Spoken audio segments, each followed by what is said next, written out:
BJP के 11 साल पूरे होने के बाद, यानी कि माफ कीजिएगा, मोदी सरकार के 11 साल पूरे होने पर जेपी नड्डा की ओर से प्रेस कॉन्फ्रेंस की गई, जिसमें तमाम सवालों के जवाब भी वो देते हुए नजर आए और साथ ही साथ ये भी बताया कि किस तरीके से मोदी सरकार ने अब तक इन सालों में क्या कुछ बदलाव भारत में किए हैं। और सिर्फ इतना ही नहीं, ये पूरी तरीके से बीजेपी के 11 सालों का रिपोर्ट कार्ड था। इस रिपोर्ट कार्ड के जरिए जेपी नड्डा ये समझाने और बताने की कोशिश करते हुए नजर आए कि कई बड़े अब तक काम हमने किए हैं और किस तरह हमने भारत की तस्वीर को बदला है। हम आपको ये एक एक करके 11 साल की रिपोर्ट भी दिखा रहे हैं।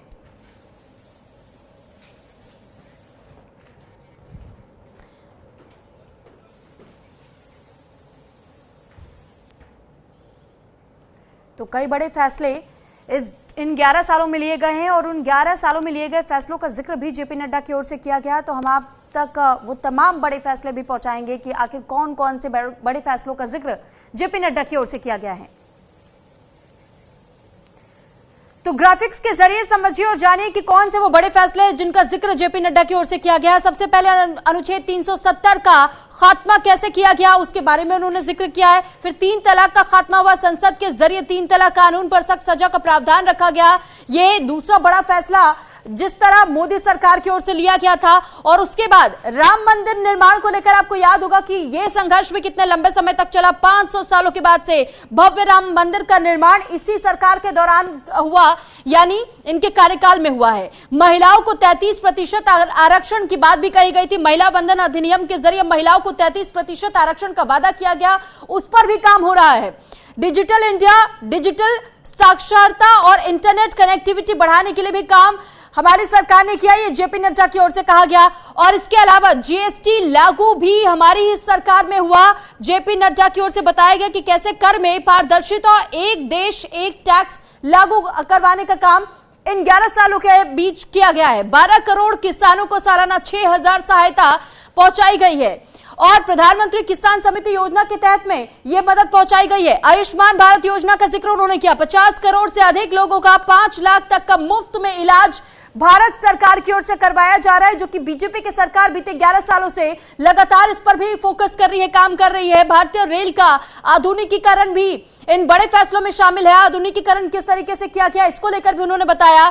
उज्ज्वला योजना के तहत 10 करोड़ से अधिक परिवारों को मुफ्त में एलपीजी कनेक्शन दिए गए हैं, यानी घर घर एलपीजी पहुंचा है, लोगों को इससे कनेक्ट किया गया है। और सिर्फ यहीं तक नहीं सीमित है, मेक इन इंडिया, आपको याद होगा वोकल फॉर लोकल का नारा दिया, मेक इन इंडिया का नारा दिया और इसके तहत में कई ऐसी योजनाओं की शुरुआत की गई, लोगों को और प्रोत्साहित किया गया इससे जुड़ने के लिए। जनधन योजना, 60 करोड़ लोगों के बैंक खाते इस दौरान खोले गए हैं जनधन योजना के तहत में। तो ये कुछ बड़े फैसले हैं जो हम आपको इन ग्राफिक्स के जरिए समझा रहे कि किस तरीके से अब तक 11 साल में मोदी सरकार में क्या कुछ हुआ है, क्या कुछ बदला है, कितने परिवर्तन आए हैं। एक एक करके उन तमाम मुद्दों को लेकर के जेपी नड्डा ने इस प्रेस कॉन्फ्रेंस के दौरान अपनी बात रखी और यह भी बताया कि देखिए सबसे बड़ा मुद्दा, जो सबसे बड़ा चैलेंज हमने देखा खासतौर पर 2 मामलों को लेकर के, 3 तलाक का मामला, आपको याद होगा कि कैसे विपक्षी दलों की ओर से भी इस पर कई बातें कही गई थी, कई बातें की गई, लेकिन इसके बाद भी हमने कड़ा फैसला लिया और मुस्लिम महिलाएं इस फैसले के बाद बेहद खुश भी नजर आई, क्योंकि कई ऐसे मुस्लिम देश हैं लेकिन वहां पर भी इस तरीके के कानून नहीं चलते, लेकिन भारत में कानून आ जाते हैं और न जाने कौन वो लोग हैं जो इन कानूनों को और बढ़ावा देना चाहते हैं, लेकिन हमने उसे खत्म करने का काम किया, जेपी नड्डा कहते हुए सुने गए। और उसके बाद उन्होंने इस बात का भी जिक्र किया कि हमने इस पर भी फोकस किया है कि कैसे डिजिटल इंडिया को और ज्यादा बढ़ाना है, लोगों को कैसे डिजिटल इंडिया के जरिए हमें कनेक्ट करना है। साथ साथ में देखिए हम आपको, क्योंकि कई बड़े फैसले बता रहे, धारा 370 जिस दौरान हटाई गई थी जम्मू कश्मीर से, आपको वो काल भी याद होगा, उस वक्त भी कई चैलेंजेस मोदी सरकार को फेस करनी पड़ी थी।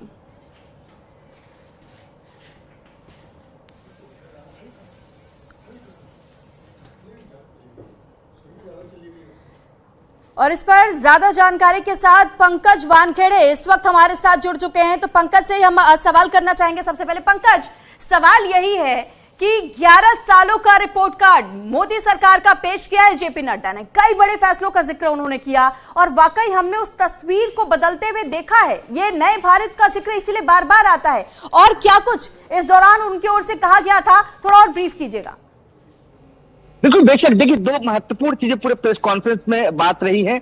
वो सबसे पहले बोल्ड फैसले जी। प्रधानमंत्री मोदी के नेतृत्व में कौन से बोल्ड फैसले लिए गए उसके बारे में जानकारी दी गई, चाहे आर्टिकल 370 रिवोक करने की बात रही हो या लेकर जो बिल आना हो, वक्फ बोर्ड संशोधन बिल हो, इसके बाद तमाम ऐसे बड़े फैसले हैं, बोल्ड फैसले जो है उसके बारे में एक विस्तार से जानकारी दी गई। बताया गया कि किस तरह से प्रधानमंत्री मोदी अपने बोल्ड फैसले लेने को लेकर जाने जाते हैं, वो बताया गया। इसके अलावा इंटरनेशनल फोरम में पाकिस्तान को लेकर क्या रणनीति उनकी रही है, फ्रंट फ्रूट पे किस तरह से प्रधानमंत्री लगातार बात करते नजर आए, उसके बारे में जानकारी दी है। उन्होंने बताया उरी के बाद सर्जिकल स्ट्राइक की और उसके बाद पुलवामा के बाद किस तरह से एयर स्ट्राइक और सर्जिकल स्ट्राइक की गई, उसके बाद पहलगाम ऑपरेशन सिंदूर रहा हो, इन तमाम उसके बारे में जो उपलब्धि है उसकी जानकारी दी। इसके बाद सबसे महत्वपूर्ण नक्सलवाद को लेकर वो एक बड़ा मसला रहा है, इंटरनल सुरक्षा को लेकर, नक्सलवाद को लेकर, उसको लेकर भी कहा है कि साफ तौर पे एक अंत दौर पर है नक्सल, जो नक्सल ऑपरेशन है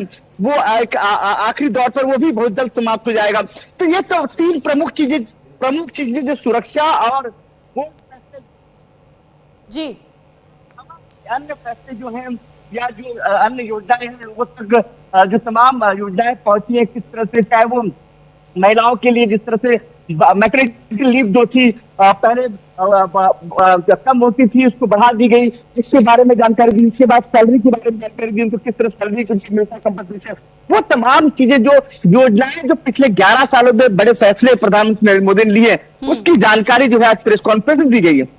ठीक है पंकज, और क्योंकि इस बात पर जोर देते हुए जेपी नड्डा को हमने सुना कि कैसे उन्होंने इस बात का जिक्र किया कि कई बड़े फैसले रहे जिसमें हमने चुनौतियों का सामना भी किया, लेकिन उन चुनौतियों को पार करते हुए उन फैसलों को लागू किया गया, चाहे वो 3 तलाक का मामला रहा हो, चाहे भव्य राम मंदिर के निर्माण का मामला रहा हो, चाहे धारा 370 को हटाने का मामला रहा हो। तो इसमें अड़ंगा डालने का काम विपक्ष की ओर से जरूर किया गया, लेकिन उन सभी चुनौतियों को पार करते हुए जिस तरह इन फैसलों पर कायम रही मोदी सरकार और उसके बाद हमने उस पर काम भी किया। हालांकि इस दौरान हमने वाकई देखा था कि जहां चुनौतियां एक और थी, दूसरी तरफ यह भी था कि जनता को कैसे सटीकता के साथ में ये फैसलों को समझाना है, क्योंकि कई ऐसे मामले चल रहे थे, कई ऐसे एंगल्स दिए जा रहे थे कि जनता उसे कैसे एक्सपेक्ट कर रही है और कैसे एक्सेप्ट कर रही है, दोनों बातें थी। और इसको लेकर डिजिटल माध्यम से भी कई संदेश देने की कोशिश की गई है इस दौरान।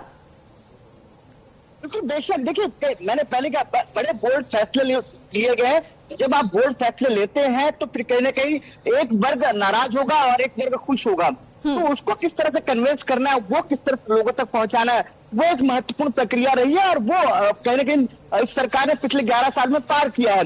लगातार देखिए आर्टिकल 370 के बाद लगातार कई चर्चाएं होती थी कि कश्मीर में ऐसी स्थिति बन जाएगी, वहां पर लोग नाराज होंगे, लेकिन वो सामान्य नहीं हुआ। और ये भी जानकारी दी कि 3 दिन पहले 6 जून को प्रधानमंत्री नरेंद्र मोदी ने चिनाब ब्रिज का उद्घाटन किया और वंदे भारत जो ट्रेन है उसकी शुरुआत की है। तो ये बड़ी एक उपलब्धि है। उसके अलावा अगर बात कनेक्टिविटी को लेकर भी चर्चा हुई, डिजिटल इंडिया की बात चर्चा हुई और फ्यूचर को लेकर भी बताया किस तरह से एआई, किस तरह से तकनीकी बढ़ रही है, उसका किस तरह से फायदा हो रहा है। तो ये तमाम चीजें जिसकी जानकारी कहीं ना कहीं लगातार मिलती नजर